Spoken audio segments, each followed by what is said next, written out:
This channel does not promote any violent, harmful, or illegal activities. All content provided by this channel is meant for an educational purpose only.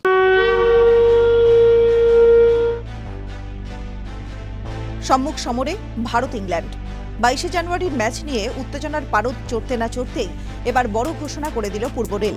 Cricket প্রেমীদের সুবিধার কথা মাথায় রেখে চলবে অতিরিক্ত train. এদিন রেলের তরফে বিজ্ঞপ্তি জারি করে কথা জানানো হয়েছে।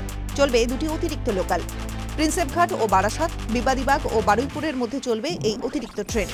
22 তারিখ রাত 11:50 প্রিন্সেপঘাট থেকে বারাসাতের উদ্দেশ্যে যাবে একটি স্পেশাল লোকাল। একটাই পৌঁছাবে বারাসাতে। অন্যদিকে 23 তারিখ রাত 12:02 বিবাদীবাগ থেকে একটি লোকাল ট্রেন ছেড়ে যাবে বারুইপুরের উদ্দেশ্যে। বারুইপুরে পৌঁছাবে 1:32।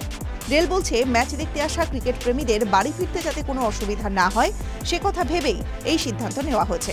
ইংল্যান্ডের বিরুদ্ধে টিম ইন্ডিয়া খেলতে চলেছে 5 ম্যাচের টি-20 সিরিজ। বুধবার সন্ধ্যে 7টায় ইডেনে রয়েছে ম্যাচ। নতুন বছরের এই প্রথম টিম ইন্ডিয়ার ম্যাচ ক্রিকেটের নন্দনকাননে। থাকছে একগুচ্ছ চমক। 22 জানুয়ারির ম্যাচ দিয়ে দীর্ঘদিন পর নীল জার্সিতে ফিরতে চলেছেন মোহাম্মদ শামি। 2023 সালের ওডিআই বিশ্বকাপের পর থেকেই চোটের কারণে ছিলেন মাঠের বাইরে। গত বছর বাংলার হয়ে ঘরোয়া ক্রিকেটে ফেরেন শামি। এবার ভারতের জার্সিতে তার কামব্যাক হচ্ছে ঘরের মাঠে। একই সঙ্গে গৌতম গম্ভীরের কোচিংয়ে এই টি-20 সিরিজে টিম ইন্ডিয়া কেমন পারফর্ম করে সেদিকে যে বিশেষ নজর থাকবে তা বলা বাহুল্য। পাশাপাশি সূর্যকুমার যাদবের নেতৃত্বাধীন টিম ইন্ডিয়ার ক্রিকেটাররা টি-20 সিরিজ শুরুর আগে জোর কদমে শুরু করে দিয়েছেন অনুশীলন। টিভি9 বাংলা ডিজিটাল।